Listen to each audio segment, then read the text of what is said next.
This is UMAR AHMED for IFL TV in association with MTK Global. I'm at the Europe Hotel today in Belfast. I'm joined by Francis Warren. How you doing? Very good, thanks Francis. How are you? Very well. Excited to be back in Belfast. Did you get here today? Yeah, got it this morning. Yeah. What you got there? Some olives? A couple of olives, glass of water, keeping it clean. Oh, okay. What, even later tonight? Absolutely. No, let's talk about Saturday's card. Obviously, let's start with Paddy Barnes, WBC title shot. What, 7th or 8th fight for Paddy? So, 7th, yeah. So, moving quick and a great chance for him to win a world title. I think this guy could be made for Paddy. When we first sort of touted him fighting for a world title, I thought it was the kid from Japan. And I thought, well, maybe a bit too soon. But when it turned out to be the WBC champ Rosales, I was a lot more confident about this fight for Paddy. Just bumped into Danny outside actually, and Paddy, and just had a quick chat, and he's ultra confident, totally relaxed, and really excited for Saturday. Top of the bill, Carl Frampton. I saw the reception to that, the workout was incredible, as always here. Luke Jackson, not elite, but you know he's unbeaten. He's coming here to obviously upset Carl. Carl's got to look good as well this Saturday. Of course, he's got to look good. He's got to keep this, this fantastic momentum that we've all built up over the last year, 18 months going. And a below par performance would probably put a bit of a dampener on the evening. So it's up to Carl to come and show why, prove why everyone's bought these tickets, and I'm sure the great rating that we're going to get on BT Sport will also, Carl want to show what a class act he is. I think Luke Jackson's really got under his skin actually. I think some of the comments he's made about Carl being on the slide and he caught Carl at the right time and all this sort of stuff. I think Carl's out to prove a point. He looked pretty pissed off actually at the workout today. So it's good to see him with a bit between his teeth, and there's some huge fights on the horizon. So any slip ups on Saturday, it'd be a disaster, because you've got there's world title fights on the horizon. Carl this week was talking about Valdez, Warrington, Santa Cruz. But first and foremost, you've got a fella who's coming over from Australia to prove a point. Everyone's writing him off. And if I'm Luke Jackson, I'm thinking, I want to fight Warrington, I want to fight Valdez, and I want to fight Santa Cruz. An unbeaten fighter. He's a dangerous fighter, guy who's got nothing to lose. He's a very dangerous guy as well. And Carl's got everything to lose, and Jackson's got literally everything to gain with no pressure. No one's expecting Carl to do anything but look great, and I think Carl will stop Luke Jackson. I think he'll look good doing it, but pressure's on Carl. Yeah. Josh Warrington will be ringside tomorrow, Saturday night. Yeah, okay. Absolutely. Yeah. So I mean, obviously, assuming Carl comes through, him and Josh is a stadium fight for sure, isn't it? It's a stadium fight. Sells out any big venue in the UK. Just depends what time of the year we go with it, and it's a cracking fight. It's a really good fight. I mean, you look at sort of this country's producing some fantastic featherweights, and some fantastic rivalries as well. We saw 20-odd thousand people at Ellen Road for Selby and Warrington when Josh just boxed out of his skin, and Carl was there, so I'm sure Josh is looking forward to seeing being on the other side of the ropes, looking in on Carl. So let's see how we get on Saturday night first, and then we'll see what happens. Yeah, of course, the big man also on the bill, Tyson Fury. Last time out, when he made his return against Seferi, there was a fair few people giving him stick for that performance. What's your sort of comment on that? I think people giving him stick for his performance on that, on his first fight back for nearly 3 years out of the ring, don't deserve to have an opinion, because you take someone who's used to those high-profile, high-pressure environment of that's what Klitschko fight, for example, and then you take 3 years out. Any man would be apprehensive about coming back and want to make sure that they can get back in the swing of things in the right fashion.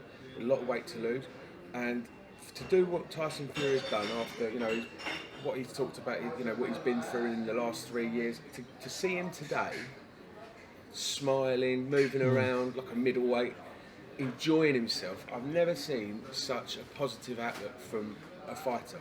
I think he looks absolutely terrific, and he really enjoyed his comeback fight. And that's what it was. It was a just get your feet, just get back in the swing of things. Yeah. I mean, even things like press conferences and weigh-ins and things like that. It's all part and parcel of this fantastic sport of ours, and it's not something you just slot back into. You have to feel your feet, and Tyson's done that in emphatic fashion, and he looks terrific. So I'm over the moon for him. Yeah, I mean, a lot of coverage on that fight as well against Fury. What was the exact viewing figures? Do you know? They were big. Yeah. Over 800,000. Yeah. Do 1 million this time? I think he will, especially with Carl and Paddy on there as well. I think should do. Yeah. Yeah. Again, like Carl, assuming he does come through against Pianetta, who's obviously come here to upset Tyson.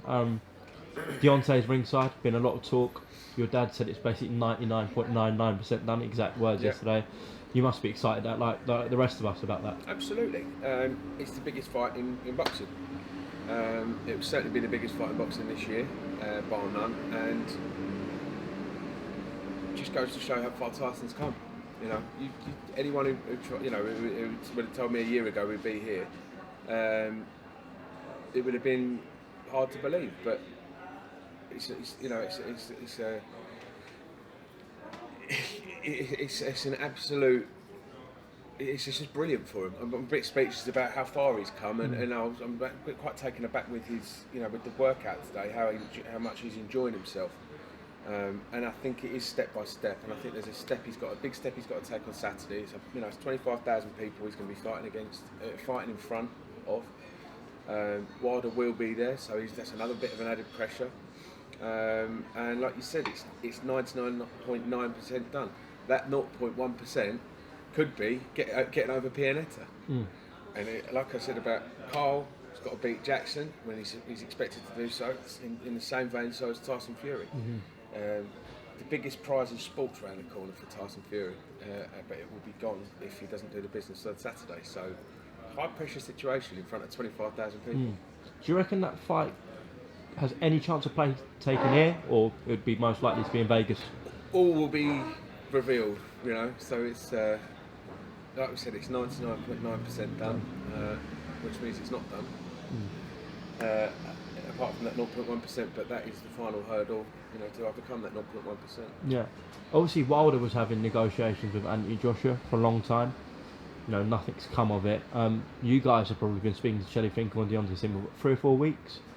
How comes, in your opinion, this has moved so quickly? In comparison to Joshua and Hearn's situation. Because we won the fight. End of story. Fair enough. Makes sense. Let's move on to Billy Joe. Fight announced. A deal was reached actually to fight Andrade. That is a brilliant fight, isn't it? 2 slicksters, a real good one fight for the purists. It's a good fight. Could be very, very, very, very intriguing to watch skill-wise. 1 second.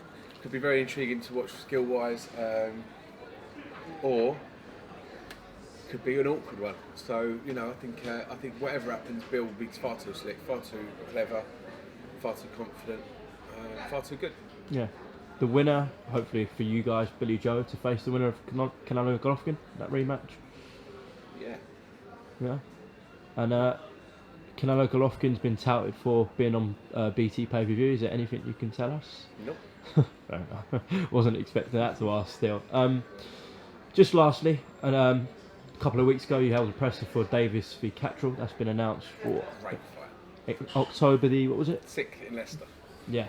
Talk to me about that fight. It's just a great fight. I mean, I've got so much time for both guys. We've been working with Jack for a lot longer. But I've got a lot of time for O'Hara. I think he's a good fighter. He's had one bad night in his whole career. Jack, he's slick as anything. Come for a tough fight actually over here about a month or so ago. It's a very intriguing one, and I think we're in for a great night. I mean, that Leicester card's pretty stacked. I'm delighted to have got Sam Bowen on board. I think he's a super talent, and we've got that super featherweight mix, still in our own stable, is Sam, Archie, Leon. That's a great fight as well, Leon and Archie. Zelfa. Yeah. You know, there's some serious fights to be made there. Obviously got the King Kong over here, John O'Carroll. I'm sure he'll want to get in on the mix as well. So there's some absolutely cracking fights to be made in that division. Yeah. Okay, Francis, appreciate your time. Pleasure. Sure we'll catch up with you soon, but thanks for all IFL. Top man. Thank you.